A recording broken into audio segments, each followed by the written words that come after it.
大家好，我係 Sadona，歡迎返嚟我嘅 channel。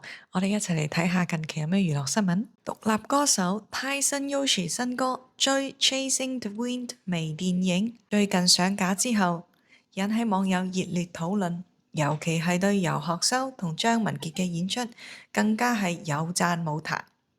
連客串演出嘅吉他手 Teddy Fan 亦都成為電影中嘅黃金畫面。Tyson 最近專程同 Jermen 同埋導演何圖現身喺中環嘅煤氣燈街大派海報，吸引過百 fans 到場支持。專登選呢個地方同大家見面，係因為煤氣燈街同埋呢啲石樓梯都係經典嘅地標，有好多香港經典電影同埋劇集嘅重頭戲都係喺呢條街發生。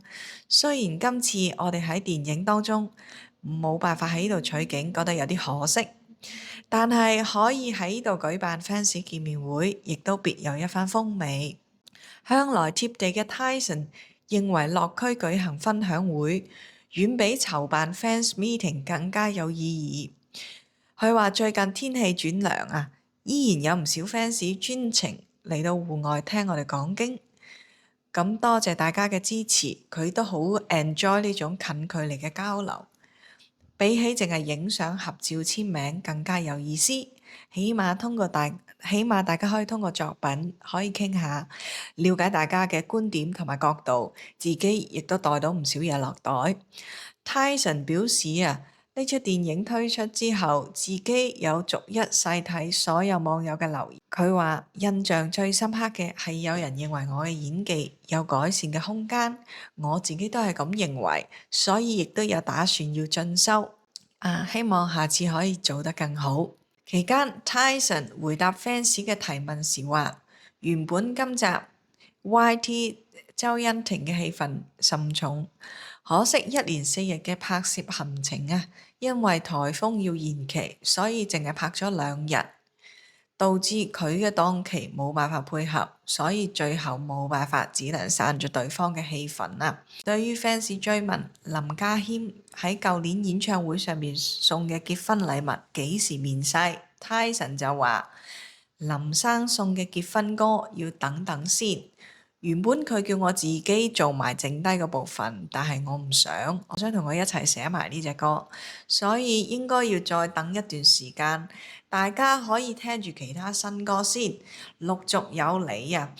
而 fans 一追再追嘅簽名會 ，Tyson 直言，當佢推出個 Blu-ray DVD 嘅時候，希望大家敬請期待啊！現年35歲嘅伍索鍾瑞森，舊年高調認愛大生銀行主席馬清亨之後，被網友封為最強小三，拍拖10年，有4個仔女。佢喺最近一次嘅直播同網民互動嘅時候，表示本來舊年有機會再懷孕，點知用咗事後丸，覺得好後悔。佢覺得應該追多個女。目前佢專注喺自資創業嘅事業。佢喺直播當中透露，希望今年嘅目標突破1億嘅收入。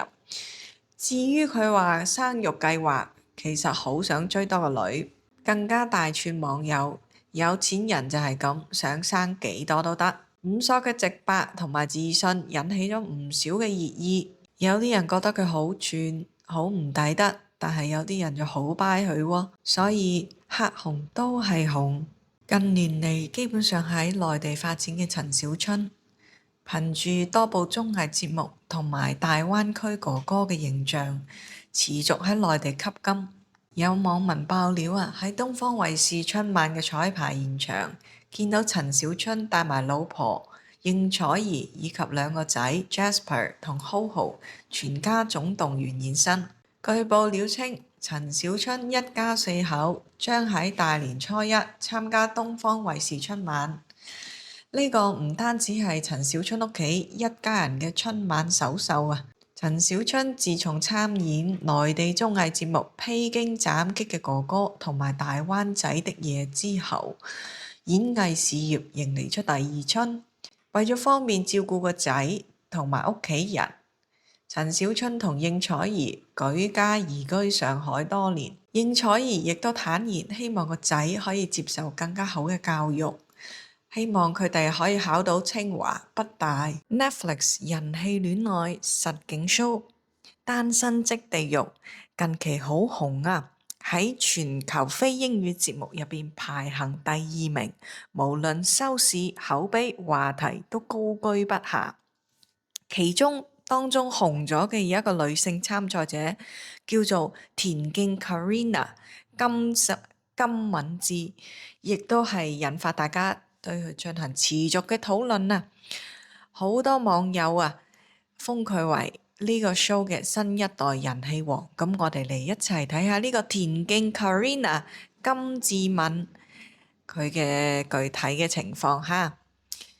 呢個韓國靚女啊，金敏智身材玲瓏浮凸，曾喺2018年全國大學生田徑錦標賽奪得女子400米冠軍，22年全國田徑標賽400米再奪下亞軍，所以呢，從此知名度大漲。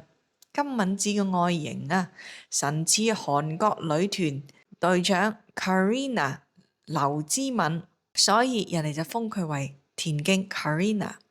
佢最近加盟咗 Netflix 嘅真人 show 下《單身即地獄5》。如果冇睇過嘅朋友呢，其實入邊就係大家相睇啊嗰啲節目啦。喺個節目入邊大膽追愛，再度引爆話題。佢透露自己參加節目嘅原因係為咗識新朋友，尋找快樂。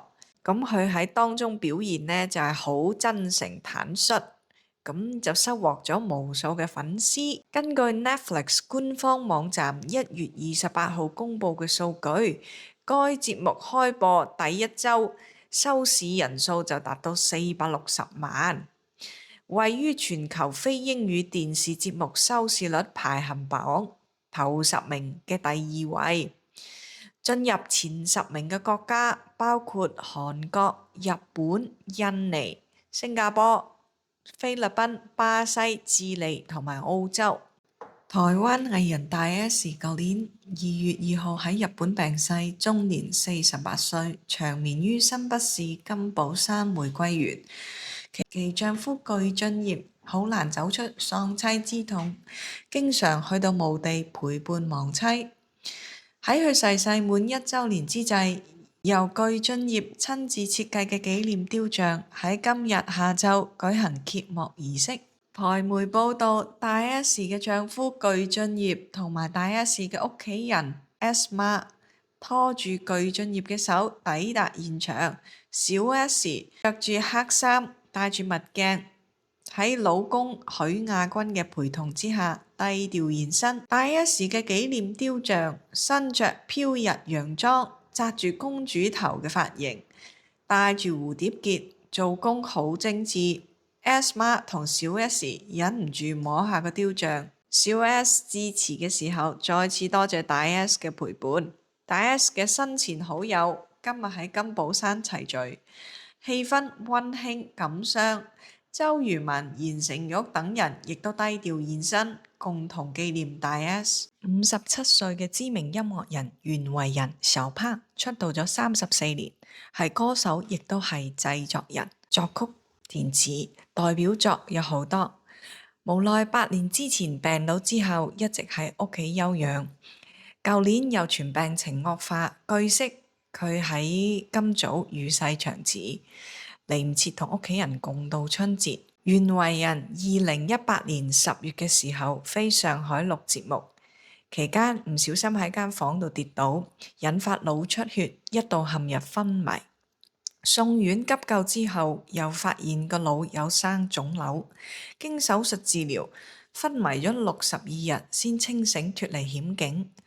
12月返台灣接受治療，當時可以擘大對眼，但係講唔到嘢。當時半身不遂嘅佢積極復健，雖然行動不便，但係仍然不斷練習抬腿同埋上落床，可以簡單同人講嘢，病況亦都相對樂觀。點知佢喺2020年10月喺屋企諗住撐住個輪椅起身，點知唔夠力又跌親，頭部撞到地板昏迷。跟住其後就送去台東醫院嘅加護病房，經治療之後，昏迷指數由入院嘅3去到6同埋7。可惜事與願違，佢喺2022年被醫生判定為植物人，長期臥床，屋企人無怨無悔喺佢身邊照顧。當時紀寶如透露，袁惟仁已經唔係好認得人啦，家屬又相對低調，冇對外界説明佢嘅情況。舊年11月再度送醫檢查後，發現白血球指數偏高，肺部發炎住院觀察至今。長期陷入昏迷嘅佢喺今日不治，享年57歲。美國名媛同埋真人 show 女星 Kim Kardashian 自從同前夫離婚之後，曾被爆有大量嘅追求者，其中包括皇室成員、A 級演員、運動員，甚至幾十億身家嘅行政總裁。咁當然 Kim Kardashian 自己都好有錢啦。雖然之前同其他一啲演員拍過拖之外，而家都仲係單身。今日被爆喺上週末搭私人飛機去到英國，同 F1 冠軍賽車手 Lewis Hamilton 共聚24個小時，更加享受燭光晚餐同埋按摩服務，全程由3個保鏢陪同守護。有知情者透露 Kim 同咸美頓共度浪漫時刻。據知 Kim 喺週六下晝抵達牛津機場，2架車已經喺機場等佢，將佢車返酒店。而咸美頓就喺1個鐘頭後由倫敦搭直升飛機抵達酒店。消息指 Kim 同咸美頓所住嘅豪華酒店房1晚嘅費用大概1萬港幣。今日時間差唔多啦，下次再見。請訂閱、點讚、分享我嘅頻道，多謝支持，拜拜。